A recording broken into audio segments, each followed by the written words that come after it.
नमस्कार। वैद्यकीय जन जागृति मंच के फेसबुक लाइव कोविड संवाद में फिर से एक बार आप सभी का स्वागत। आज का जो हमारा विषय है वो है कि कोविड को जानिए। हमें कोविड को जानना है और वो इसलिए क्योंकि हम जब जानेंगे तो ही हमें समझेगा कि ये मेरे शरीर में किस तरह से बढ़ रहा है, किस तरह से कंट्रोल में आ रहा है या किस तरह से सीरियस हो रहा है।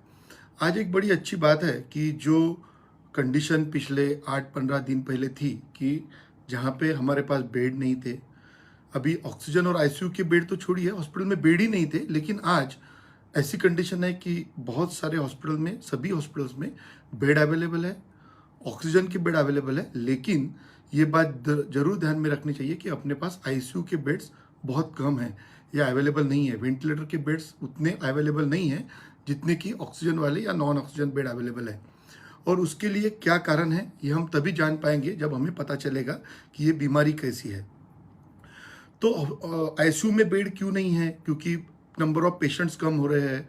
लेकिन आईसीयू और वेंटिलेटर के बेड क्यों कम है? क्योंकि ये जो पेशेंट जो आईसीयू में गए हैं, जो वेंटिलेटर पे गए हैं, वो दो प्रकार के पेशेंट हैं। एक तो वो कोमॉर्बिड है, उन्हें कोई बीमारी है, वो डायबिटिक है, ओबेज है, उनको ब्लड प्रेशर की बीमारी या और कोई बीमारी है जिनसे उनकी प्रतिकार शक्ति कम हुई है।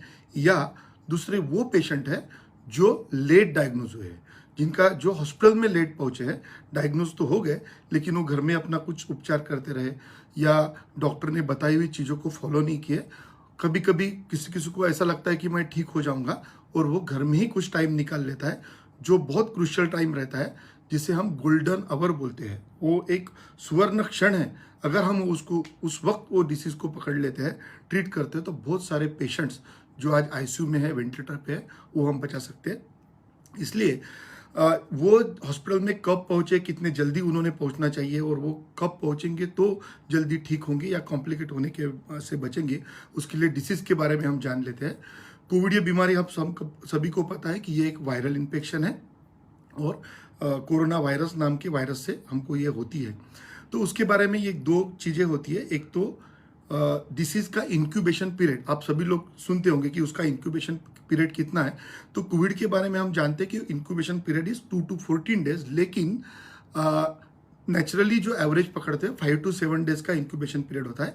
इंक्यूबेशन पीरियड वो ये चीज़ है, जब मेरे को किसी से कोविड हुआ तो मेरे शरीर में उसके लक्षण आने तक का जो वक्त है उसको हम इंक्यूबेशन पीरियड बोलते हैं।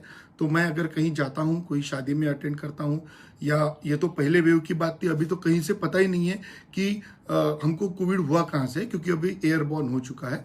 तो incubation period is the time from where you come in contact with the particular patient and you get the symptoms. और दूसरी जो महत्वपूर्ण चीज़ यहाँ है कि मेरे बीमारी का पहला दिन कौन सा है। मैं पहला दिन इसलिए बोल रहा हूँ कि वो बहुत ही क्रूशियल है जब हम कोविड मैनेज करते हैं कि मेरे बीमारी का पहला दिन कौन सा है। तो पहला दिन यानी क्या कि जब मेरे को गले में खराश हुई है, या जो मेरे को थोड़ा सा बदन दर्द लगा है, जिस दिन मेरे को थोड़ा सा फीवर आया है, या जिस दिन मेरे को अच्छा नहीं लग रहा है और उसके बाद में मेरे को बाकी के सिम्टम आए। लेकिन वो जो पहला दिन है, जिस दिन मेरे को अच्छा नहीं लगा, जिस दिन मेरे को बॉडी एक हुआ, जिस दिन मेरे गले में खराश हुई, वो दिन बहुत ही इंपॉर्टेंट है। क्यों, ये आगे जानते हैं। कोविड हमें क्यों होता है? क्योंकि कोविड वायरस हमारे नाक में, हमारे गले के माध्यम से हमारे शरीर में जाता है। वहां जाने के बाद ये वो सेल जो होती है, मेरे बॉडी की सेल, पेशी, उसके अंदर ये वायरस घुसता है। वायरस अंदर घुसने के बाद में वो मेरे सेल की मशीनरी हाईजैक कर लेता है। वायरस और बैक्टीरिया में दो चीजें हमने जाननी चाहिए। Virus is a non living, it's a dead particle, it uses our own machinery. वो हमारे बॉडी की मशीनरी यूज करके खुद के पार्टिकल्स और बनाता है और हमारे शरीर में छोड़ता है। बैक्टीरिया सिर्फ हमारे बॉडी के जो सेल्स है उसमें से न्यूट्रिएंट्स लेता है और उसकी खुद की फैक्ट्री उसके साथ रहती है और वो अपने नए नए बैक्टीरिया बनाता है। लेकिन वायरस एक ऐसा है कि ये हमारे ही बॉडी में जाके हमारे ही सेल को यूटिलाइज करके अपने पार्टिकल्स बनाता है और हमारे शरीर में वो पार्टिकल फैल के हमें बीमारी फैलती है। तो जब ये वायरस हमारे सेल के सिस्टम को हाईजैक करता है और अपनी वायरल पार्टिकल बनाना शुरू करता है हमारी फैक्ट्री से, तब हमारी बॉडी का प्रोटेक्टिव जो मैकेनिज्म है, जिसको हम बोलते हैं एंटीबॉडी तैयार करना, टी सेल और बी सेल, ये जान लेती है कि कोई नया आदमी, नई फॉरेन चीज हमारे शरीर में घुसी है और वो उसके अगेंस्ट में एंटीबॉडी बनाना शुरू कर देती है। नॉर्मली ये एंटीबॉडी बनने के बाद क्या होता है कि ये वायरस और ये एंटीबॉडी, इनके बीच में लड़ाई होती है, उसमें वायरस हार जाता है। हमारे बॉडी की जो, जिनकी इम्यून सिस्टम अच्छी है, एंटीबॉडी बनाने की क्षमता अच्छी है, वो ये एंटीबॉडी से अब वायरस को मार डालते हैं। और नॉर्मली हमने देखा है कि जब भी कोई वायरल इन्फेक्शन होता है तो हमें पहले 2 दिन बुखार, बॉडी दर्द रहता है और 3 दिन के बाद हम अपने आप ठीक हो जाते हैं, अच्छा लगता है, कोई उसके लिए ज़्यादा मेडिसिन लेने की आवश्यकता नहीं रहती, जस्ट एक पैरासीटामोल की गोली खाने से भी हम ठीक हो जाते हैं। लेकिन अब स्टोरी यहाँ से शुरू होती है, जब ये कोविड वायरस मेरी ही बॉडी के मटेरियल यूज करके अपनी वायरल बॉडीज बना रहा है और मेरी बॉडी उसके अगेंस्ट में एंटीबॉडी बनाते जा रही है और वायरल पार्टिकल और बढ़ रहे हैं, तो क्या होगा, इनमें जो लड़ाई होती है वायरल पार्टिकल में और मेरे बॉडी ने बनाए हुए एंटीबॉडी में, तो साइटोकाइंस रिलीज होते हैं। ये साइटोकाइन जो रिलीज होते हैं वो प्रोटेक्टिव भी रहते हैं, वो वायरस पे भी मात करते हैं, लेकिन एट द सेम टाइम वो मेरे बॉडी के अदर ऑर्गन्स को भी प्रॉब्लम करते हैं, उसके ऊपर भी अटैक करते हैं। और उसमें सबसे बड़ा कॉमन ऑर्गन जिसपे अपने वायरस ने बनाई हुई वायरस के अगेंस्ट में मेरे बॉडी ने बनाई हुई एंटीबॉडी एक्शन करती है, वो है हमारे लंग, हमारे फेफड़े। हमारे फेफड़ों में जाके ये साइटोकाइन वहाँ पे कुछ नुकसान करते हैं और हमें निमोनिया होता है, कोविड निमोनिया। तो सही मात्रा में देखिए तो ये जो निमोनिया हमारा हुआ है, ये वायरस ने किया हुआ नहीं है, ये वायरल निमोनिया नहीं है, लेकिन ये वायरस के अगेंस्ट में जो मेरे बॉडी का इम्यून सिस्टम है, हालांकि मेरे बॉडी के खुद के पार्ट से ये वायरल बने हुए हैं और मेरे बॉडी ने उसको बहुत ज़्यादा हाइपर इम्यून रिस्पॉन्स दिया है, बहुत ज़्यादा प्रमाण में एंटीबॉडी तैयार की हुई है, और वो जो लड़ाई में जो साइटोकाइंस निर्माण हुए हैं वो मेरे बॉडी के लंग में के क्लॉटिंग मैकेनिज्म को, ब्लड वेसल्स को डिस्टर्ब करते हैं और मेरे लंग में क्लॉटिंग शुरू होता है और मेरे लंग एक से धीरे धीरे धीरे धीरे खराब होने लगते हैं। तो ये जो चीजें हैं नॉर्मली, ये नॉर्मल से अलग है, यानी मेरे को कोई वायरल इन्फेक्शन हो गया और मैं 3 दिन के बाद ठीक हो गया हूँ, ये कोविड में भी 80% लोगों में होता है। आप सब लोगों को पता है कि किसी को फीवर आता है, बॉडी होता है और वो ठीक हो जाते हैं, किसी की मुंह की टेस्ट चली जाती है वो ठीक हो जाते हैं, किसी को 2-3 लूज मोशन होते हैं वो ठीक जाते हैं।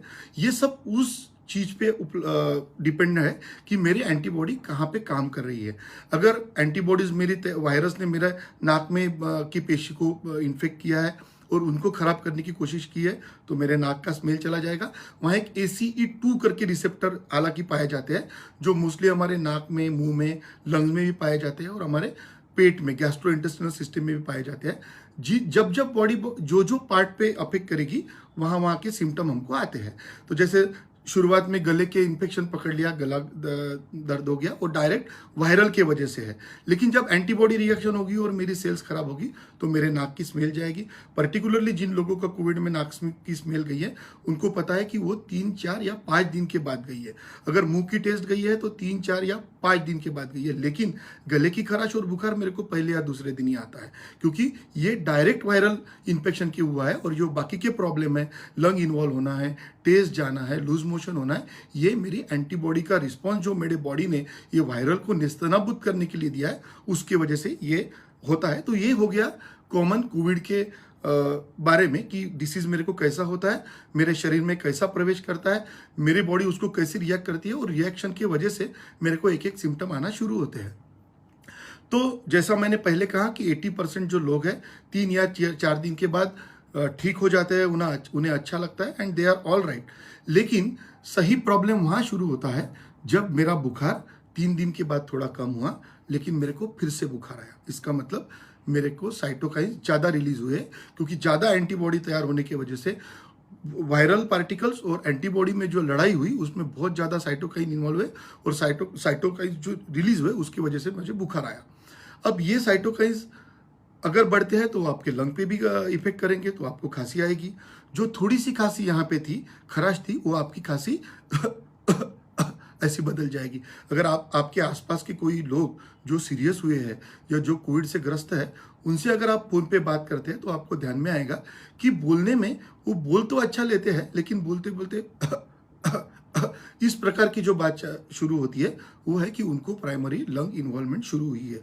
तो जिनका बुखार 5 दिन या उससे ज़्यादा रहता है, 3 दिन के बाद उन्हें अच्छा नहीं लगता, लेकिन थोड़ा सा अच्छा लग के फिर से बुखार आता है, जिनको थोड़ी गले में खराश थी उनकी खांसी बढ़ जाती है, खांसी का प्रमाण बढ़ता है, बोलते वक्त उनको सांस लगती है क्योंकि उनका लंग ज़्यादा इन्वॉल्व हुआ रहता है। ये जो चीज़ें हैं ये अगर हम ध्यान में रखते हैं तो हम कोविड को सीरियस होने के पहले बचा सकते हैं। इसलिए ये डिसीज़ के बारे में जान लेना हमको बहुत ज़रूरी है। जब हमारे फेफड़ों में ये जाते हैं तो हमारे फेफड़ों की कैपेसिटी ये रहती है कि मेरे को बहुत ज़्यादा सांस लेने में दिक्कत शुरुआत में नहीं होती, क्योंकि मेरे जो फेफड़े बने हैं, राइट लंग और लेफ्ट लंग दोनों इतने ज़्यादा मजबूत है कि उनमें का 2/3 पार्ट तो रिजर्व रहता है। मेरे बॉडी का जो नॉर्मल मैकेनिज्म है, मैं घर में जो डे टू डे एक्टिविटी करता हूँ वो 1/3 लंग मेरा कम कर सकता है। आपको पता होगा कि हम किडनी डोनेट कर सकते हैं, क्योंकि दोनों किडनी नहीं रही तो एक किडनी के ऊपर भी काम चलता है, लेकिन लंग में 2/3 लंग रिजर्व रहता है। वो तभी काम करता है जब मेरे बॉडी में कोई स्ट्रेस हो, मैं एक्सरसाइज कर रहा हूँ या मेरे फेफड़ों में कोई बीमारी फैली है।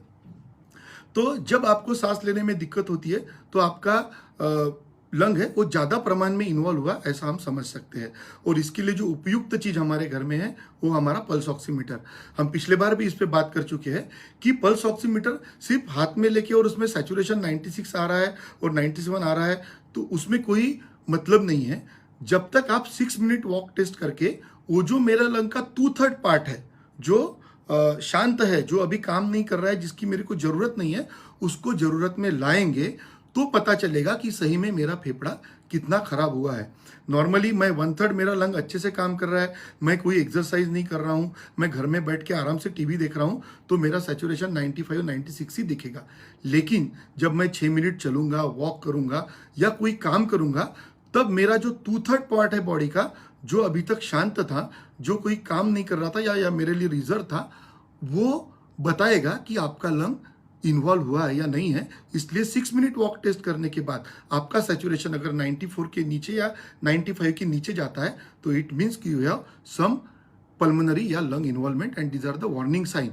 सो फॉर कोविड मैं सभी को यहाँ बताने चाहता हूँ कि 80% लोग अपने घर में ही ठीक हो जाएंगे, डरने की कोई बात नहीं है। लेकिन जो 20% लोग हैं जो कॉम्प्लिकेट होते हैं, वो अगर उस वक्त पकड़े जाए, उस वक्त तो हॉस्पिटल में पहुंचे, उस वक्त तो एडमिट हो जाए जब उनका फीवर 5 दिन के ऊपर जा रहा है, या जिनका फीवर थोड़ा सा कम हुआ और फिर से बढ़ रहा है, जिनकी खांसी जो थोड़ी थोड़ी थी वो बढ़ रही है, जिनको थोड़े से रूटीन एक्टिविटी में भी सांस लेने में तकलीफ हो रही है, या जिनका 6 मिनट वॉक टेस्ट करने के बाद में ऑक्सीजन सैचुरेशन 95 के नीचे या 94 के नीचे जा रहा है, तो ये वार्निंग साइंस है, ये अर्ली साइंस है। अगर इस वक्त हम पहुंचते हैं तो हमें सही ट्रीटमेंट मिल सकती है। अब कोविड में के बारे में अगर ट्रीटमेंट के बारे में बताया जाए तो कुछ कुछ चीज़ें भी बहुत ज़रूरी है। जैसे हम सबको पता है कि कोविड में कोई भी ड्रग्स ऐसा एज सच बहुत पर्टिकुलर ये देंगे और कोविड ठीक हो जाएगा, ऐसा हमें मालूम नहीं है, ऐसी कोई स्टडीज़ भी नहीं है। लेकिन जो मैंने स्टडी आपको बताई कि साइटोकाइन स्टॉर्म आता है, साइटोकाइन तो नॉर्मली रिलीज होते हैं, शावर होते हैं, लेकिन उनका परिवर्तन जब स्टॉर्म में होता है, एंटीबॉडी बहुत ज़्यादा रिलीज होती है, तो हम देते हैं स्टीरॉइड्स। और जो स्पेन के स्टडी में पाया गया है कि लंग में जो निमोनिया होता है वो वायरल की वजह से नहीं है, लेकिन वायरल की वजह से, वायरल लोड की वजह से और एंटीबॉडी रिस्पॉन्स की वजह से जो साइटोकाइंस हमारे बॉडी में रिलीज हुए हैं वो हमारे फेफड़ों में के ब्लड वेसल्स को अंदर से खराब करके वहां पे छोटे छोटे ब्लड क्लॉट तैयार करता है और हमारे ऑक्सीजन परफ्यूजन, यानी मेरे बॉडी की ऑक्सीजन लेने की, लंग में से ब्लड में ऑक्सीजन जाने की क्षमता कम हो जाती है, क्योंकि वहाँ के ब्लड वेसल्स क्लॉट हो जाते हैं। और इसलिए वहाँ पे हम जो ड्रग्स देते हैं, जब लोगों को पता होगा कि लो मॉलिकुलर वेट हेपारिन देते हैं या थ्रोम्बोलाइटिक्स ड्रग देते हैं या स्टीरॉयड देते हैं, ये चीज़ें तभी जरूरी है जब इनका काम पड़े, तब हम इनको देना है। ये चीज़ें ऐसी है कि अगर ये चीज़ें हम अननेसेसरीली दे देते हैं या अर्ली टाइम में दे देते हैं, जब इनकी ज़रूरत नहीं उस वक्त देते हैं, तो ये चीज़ें बहुत ज़्यादा खराब भी साबित हो सकती है, वो आपके डिसीज़ को बढ़ा भी सकती है। और उसमें सबसे बड़ी चीज़ है स्टीरॉइड्स। हम सभी को पता है कि कोविड में हम स्टीरॉइड यूज़ करते हैं और ये प्रूव भी हुआ है कि स्टीरॉइड अगर सही मात्रा में और सही टाइम पे दिया जाए तो वो ज़रूर आपकी सीरियस होने से बचा सकता है, इवन डेथ भी बचा सकता है। लेकिन ये स्टीरॉइड कब लेना, ये बहुत ज़रूरी बात है। और ये देखा गया है इस स्टीरॉयड का काम क्या है। स्टीरॉयड क्या करेगा कि बॉडी में जो इन्फ्लेमेशन बढ़ रहा है, और इन्फ्लेमेशन क्यों बढ़ रहा है, एंटीबॉडीज क्यों बढ़ रही है, क्योंकि मेरी इम्यून सिस्टम बहुत ज़्यादा काम कर रही है। तो स्टीरॉयड के यूज से हम वो इम्यून सिस्टम को सप्रेस करते हैं। तो सोचिए, अगर मेरे को वायरल इन्फेक्शन है, मेरे को पहला ही बुखार का दिन है, और मेरी बॉडी वो वायरस के अगेंस्ट में एंटीबॉडी दे रही है, और उस वक्त अगर मैं स्टीरॉयड लेता हूं तो क्या होगा। जो मेरे बॉडी इम्यून सिस्टम एंटीबॉडीज बना रही है, और उस वक्त अगर मैं स्टीरॉयड देता हूं और मेरी इम्यून सिस्टम सप्रेस करता हूं, तो मेरे एंटीबॉडी बनाने की क्षमता कम हो जाएगी। At the same time steroid viral को बढ़ने में भी मदद करता है, वायरल रेप्लिकेशन बढ़ाता है। यानी अगर मैं पहले 5 दिन के अंदर अगर स्टीरॉयड लेता हूं तो उस आपके वायरस को बढ़ने को मदद करेगा, और एट द सेम टाइम आपकी जो प्रतिकारक क्षमता है उसको सप्रेस करेगा। उसका काम आज नहीं है। अगर हम ये दोनों चीजें आज करते हैं जब उसकी जरूरत नहीं है, तो मेरा वायरल लोड और बढ़ेगा। और ये पाया गया है कि जिन लोगों को पहले 5 दिन के अंदर बिना डॉक्टर की सलाह लिए अगर लोग कोई स्टीरॉयड पहले 5 दिन में लेते हैं, तो ये आपके लिए बहुत ज़्यादा हानिकारक साबित हो सकता है। तो यहाँ सभी को यही एक विनंती है कि आप आपके कोविड को जानिए। फिर ये मैं पहले 5 दिन कैसे जानूंगा, तो आपके फर्स्ट सिम्टम से 5 दिन। फर्स्ट सिम्टम कुछ भी हो सकता है, किसी को बुखार आ सकता है, किसी को गले में खराश हो सकती है, किसी को बदन सर दर्द हो सकता है। यहाँ ये बात जानना जरूरी है कि जिस दिन आपका RT-PCR रिपोर्ट पॉजिटिव आया, वो आपके बीमारी का पहला दिन नहीं है। मैं बार बार हमारे पेशेंट्स को, उनके माओं को, उनके पेरेंट्स को बताता हूँ कि फर्स्ट डे वो नहीं है जिस दिन हमारा RT-PCR रिपोर्ट पॉजिटिव आया है। क्योंकि मैंने देखा है कि हम बोलते हैं कि ये बच्चे को भी आप कोविड पॉजिटिव है, हाँ आपके बच्चों को भी बुखार आया है, ये भी कोविड हो सकता है। वो बोलते नहीं नहीं डॉक्टर साहब, हमारे बच्चे को कोविड नहीं हो सकता, क्योंकि RT-PCR पॉजिटिव आया बराबर हमने खुद को आइसोलेट कर लिया और हमारे बच्चे को नाना नानी की तरफ भेज दिया या दादा दादी की तरफ भेज दिया। ये नहीं जानते कि ये पूरे उसके पहले, जब तक आपका रिपोर्ट RT-PCR पॉजिटिव नहीं आया, आपके फर्स्ट सिम्टम से या इवन आपको इन्फेक्शन होने के बाद जो आपका इंक्यूबेशन पीरियड है, उसमें भी आप आपके बच्चे को या आपके आसपास के लोग हैं उनको ये वायरस दे रहे थे, इन्फेक्शन दे रहे थे। इसलिए मैं बार बार ये बात पे स्ट्रेस देता हूँ, क्योंकि ये बच्चे, जो माँ बाप सोचते हैं कि हम आइसोलेटेड है, हमने आइसोलेट कर लिया और बच्चे को दादा दादी के या नाना नानी के पास भेज दिया, ये बच्चे कैरियर होके, असिम्टोमेटिक कैरियर बन के उन नाना नानी को, उन दादा दादियों को जिनकी इम्यूनिटी ऑलरेडी कम है, जो ऑलरेडी ओल्ड एज है, जिनको डायबिटिक है, उनके पास वायरस लेके छोड़ देते हैं। और ये बीमारी, बच्चा तो ठीक हो जाएगा, आप यंग है आप भी ठीक हो जाएंगे, लेकिन जो दादा दादी, जो ओल्ड लोग हैं, उनको आप जरूर बीमार करेंगे, और उसमें से बहुत ज़्यादा लोग सीरियस भी होंगे। तो आज के एक सेशन से जो टेक होम मैसेज है वो है कि इंक्यूबेशन पीरियड आपको मालूम होना चाहिए, क्योंकि ये इंक्यूबेशन पीरियड में आप लोगों को इन्फेक्ट कर सकते हैं। दूसरी बात है कि आपको आपके डिसीज का पहला दिन मालूम होना चाहिए, क्योंकि आपको ट्रीटमेंट कब शुरू होनी चाहिए, आपको स्टीरॉयड कब मिलने चाहिए, ये आपके डॉक्टर को डिसाइड करने के लिए हेल्प करेगा। वो आपको पहले 5 दिन के अंदर, या उनको जब तक आवश्यक लगता नहीं तब तक स्टीरॉयड नहीं देंगे। मैं यहाँ एक बार और दोहराता हूँ, स्टीरॉयड सभी पेशेंट को आवश्यक नहीं है। जिन पेशेंट को 5 दिन के ऊपर बुखार रहता है, गलावट रहती है, या जिनकी खांसी बढ़ जाती है, उनको इन्वेस्टिगेशन के बाद, डॉक्टर के सलाह के बाद ही स्टीरॉयड्स लेना है। किसी ने भी स्टीरॉयड अपने मन से, मेरे को अच्छा लग रहा है, या मेरे को स्टीरॉयड लेने से अच्छा लगेगा, या मेरा दोस्त स्टीरॉयड लेने के बाद अच्छा हुआ, डॉक्टर लोग तो क्या स्टीरॉयड ही दे देते हैं, ऐसा समझ के कृपा करके स्टीरॉयड मत लीजिए।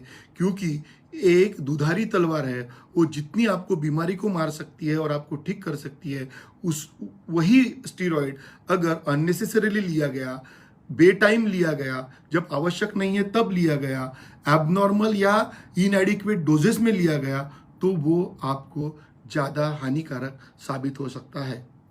उसके बाद जिनका खांसी बढ़ रही है, जिनकी ऑक्सीजन सैचुरेशन रेस्ट में तो नॉर्मल है, लेकिन 6 मिनट वॉक के बाद उनका सैचुरेशन ड्रॉप हो रहा है, तो वो भी समझे कि मेरी बीमारी खतरे की तरफ जा रही है और मेरे को इन्वेस्टिगेशंस और ट्रीटमेंट की आवश्यकता है। उसके बाद मेरे को डॉक्टर ने स्टीरॉयड ले दिया। मेरे को स्टीरॉयड लेने के बाद एकदम अच्छा लगता है, क्योंकि ये जो साइटोकाइन रिस्पॉन्स है, एंटीबॉडी रिस्पॉन्स है, जिसकी वजह से मेरे को बुखार आ रहा है, मेरे को बॉडी बदन दर्द हो रहा है, वो स्टीरॉयड से एकदम सप्रेस हो जाता है। कि steroid, because steroid itself is an anti inflammatory drug. जैसे मेरे को बुखार आया, पैरासीटामोल और ब्रुपेन खाई तो मेरे को बहुत अच्छा लगता है, वैसा ही जब मैं स्टीरॉयड देके ये साइटोकाइन स्टॉर्म सप्रेस करता हूँ तो नॉर्मली मेरे को वेल बीइंग आता है। लेकिन वेल बीइंग आने के बाद अगर मेरे को फिर से बुखार आता है, मैं कोविड था, मेरे को 5-6 दिन बुखार था, मैंने डॉक्टर को दिखाया, उन्होंने इन्वेस्टिगेशन किए, मेरे को स्टीरॉयड चालू किया और मेरे को अच्छा लगने लग गया, क्योंकि स्टीरॉयड 5 to 10 डेज दिए जाते हैं। लेकिन अगर स्टीरॉयड देने के बाद मेरे को 3-4 दिन अच्छा लगता है और मेरे को फिर से बुखार आता है, तो समझ लिए ये भी एक धोखे की घंटा है, क्योंकि इस वक्त आपको सेकेंडरी बैक्टीरियल इन्फेक्शन हो सकता है।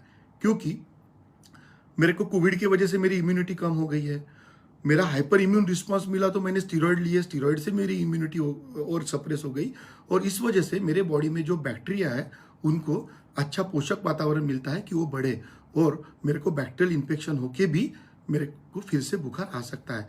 तो ये कुछ चीज़ें हैं जो हमें ध्यान में रखनी है कि बुखार मुझे 4 या 5 दिन के ऊपर जाता है या उसकी इंटेंसिटी कम होने के बजाय लगातार बढ़ती है, तो एक वार्निंग साइन है, मेरे को डॉक्टर को दिखाना है। मेरी खांसी जो बिल्कुल नहीं थी वो 4-5वें दिन आई है, मेरे को डॉक्टर को दिखाना है। मेरी खांसी जो थोड़ी थोड़ी थी लेकिन एकदम से बढ़ना शुरू हुआ है, मेरे को डॉक्टर को दिखाना है। मेरे को सांस लेने में कोई दिक्कत नहीं थी, लेकिन मैं रूटीन एक्टिविटी करता था, लेकिन अभी मेरे को ब्रश करने जाता हूँ या टॉयलेट जाता हूँ तो भी मेरे को दम लगता है, मेरे को डॉक्टर को दिखाना है। मेरा ऑक्सीजन सैचुरेशन जो रेस्ट में भी 95 रहता है, 6 मिनट वॉक के बाद में भी 95 रहता है, लेकिन अभी वो 94 या 95 के नीचे जा रहा है, तो मेरे को तुरंत डॉक्टर को दिखाना है। मैं डॉक्टर को दिखा के आया, मेरा बुखार कम हो गया, उन्होंने स्टीरॉयड दिया क्योंकि मेरे को आवश्यकता थी, मेरे को अच्छा लगा, लेकिन मेरे को फिर से एक बार बुखार वापस आने लग गया है, जो कि मेरे को अच्छा लग रहा था लेकिन मेरे को बुखार वापस आने लग गया। ये भी मेरे को तुरंत डॉक्टर को दिखा के इन्वेस्टिगेट करके लेना है। तो सभी मित्रों से यहाँ एक रिक्वेस्ट है कि कृपा करके आप आपके डिसीज को जानिए, और जो भी ड्रग्स या मेडिसिन आपको डॉक्टर देते हैं वो डॉक्टर की सलाह में, डॉक्टर की निगरानी में और उनको कंसल्ट करने के बाद ही लीजिए। जो भी इन्वेस्टिगेशंस किए जाते हैं, जैसे आप सीआरपी करते हैं, सीटी स्कैन करते हैं, ये चीज़ों को भी एक टाइम फ्रेम है, ये उसी वक्त होनी चाहिए, और ये चीज़ें कोई अपने मन से हमको करनी नहीं है। क्योंकि अगर मैं ये इन्वेस्टिगेशंस है ये अर्ली कर लेता हूँ, मैं दूसरे तीसरे दिन ही करता हूँ और वो नॉर्मल आते हैं, तो मेरे को एक false sense of well being आ जाता है, अरे मेरा तो सीआरपी भी नॉर्मल है, मैंने सिटी स्कैन भी कर लिया वो भी नॉर्मल है, और मैं उसमें ही रहता हूँ कि मेरे को कुछ नहीं है। और जो प्रॉब्लम आना होता है वो 5th डे के बाद ही आना होता है, और मैं अपने इसमें रहता हूँ कि मेरा कुछ नहीं हुआ, और आप सीरियस हो जाते हैं। इसलिए आपके जो ब्लड टेस्ट है, आपका सिटी स्कैन है, ये बराबर 5वें दिन के बाद और आपके डॉक्टर्स की सलाह लेके ही होना चाहिए, क्योंकि सही कोविड का जो प्रॉब्लम है जो 20% लोगों में आता है वो सही मायने में 5वें दिन के बाद ही शुरू होता है, क्योंकि आपके बॉडी ने बनाए हुए एंटीबॉडी से जो आपके वायरस लड़ाई कर रहे हैं, उन्होंने छोड़े हुए साइटोकाइंस या वो लड़ाई से निकलने वाले साइटोकाइंस ये 5वें दिन के बाद ही आपके शरीर पे दुष्परिणाम करना शुरू होते हैं। तो दोस्तों हम यहाँ रुकते हैं। अगर आपको कोविड के बारे में और जो भी कुछ मालूमात या जानकारी चाहिए आप हमको इनबॉक्स कर सकते हैं। और ये जो वीडियोस है ये हिंदी में इसलिए बनाए जा रहे हैं क्योंकि बहुत सारे लोगों को हिंदी की मराठी की समझ नहीं आती है, तो हम इसको ज़्यादा से ज़्यादा लोगों तक पहुंचाने की कोशिश करती है। आप भी आपके माध्यम से ये वीडियोस हम हमारे यूट्यूब चैनल पे भी, सचिन पावड़े नाम के यूट्यूब चैनल पे भी उपलब्ध है, आप वहाँ लाइक कर सकते हैं और सब्सक्राइब कर सकते हैं। यहाँ मैं फिर से एक बार कह रहा हूँ कि वी आर वेरी फॉर्चुनेट कि पहली लाट से अभी दूसरी जो वेव है उसमें, हालांकि ये वो ज़्यादा सीरियस है, ज़्यादा ट्रांसमिसिबल है, लेकिन हमें बीमारी के बारे में बहुत सारी मालूमात अभी पता चल रही है। बहुत सारे ड्रग्स अभी आ गए हैं जो इफेक्टिव है, और सबसे ज़रूरी है और सबसे इम्पोर्टेंट कि आज हमारे पास में वैक्सीन है। तो हम SMS जो कोविड अप्रोप्रिएट प्रोटोकॉल है, social distancing, mask and hand sanitization, ये करते ही है। इसके साथ ही जहाँ पे भी वैक्सीन अवेलेबल हो, जो भी वैक्सीनेबल अवेलेबल हो, हम सब लोग वो वैक्सीन लेंगे जिनके लिए उपलब्ध है।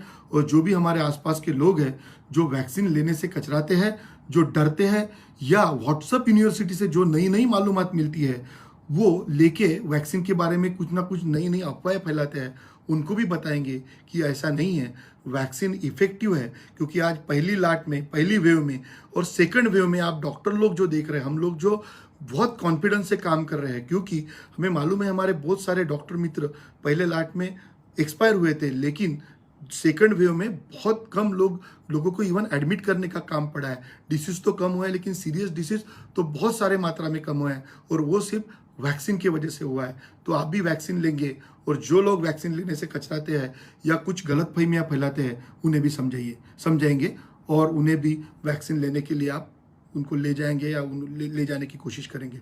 तो यहाँ रुकते हैं। धन्यवाद।